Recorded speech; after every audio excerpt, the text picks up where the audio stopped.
Going into this, I mean, I was kind of excited about it. The trailers definitely seemed like a movie that I would like, with just the tone and the setting of it, and just how over the top and just carnage candy it is.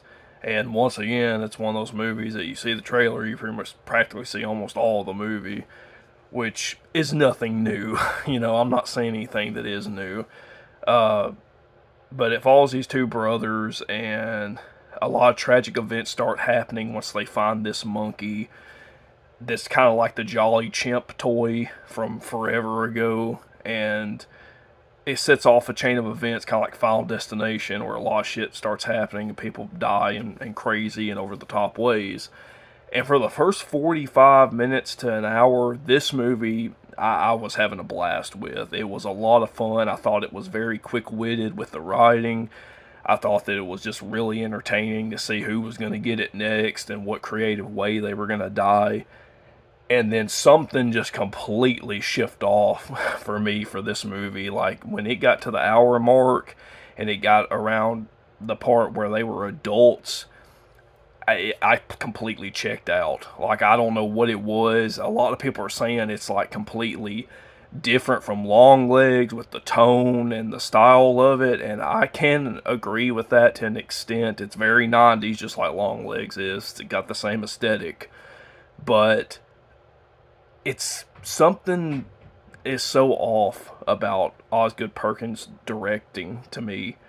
He's great in elements, and it's always usually the first half, like Longlegs, where I was hooked, and then the second half just drags its feet every single time, and I don't understand why. It's always his movies too. It seems like I wanted to love it. The first half I was having a ball with, and then it just kind of becomes predictable. There's no more build up or tension to the deaths. They just kind of happen. You're like, oh, it happened. Like, and it got really over the top with the comedy aspect of it, which it is a dark comedy film.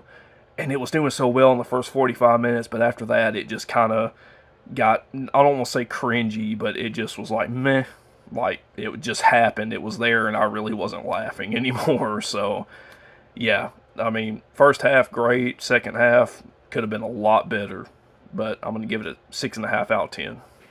The thing about this was the fucking popcorn bucket. Look at this thing, man. It's awesome. They only had 2 left. This was worth the price of admission. Look at this motherfucker. Better not be hitting those drums tonight.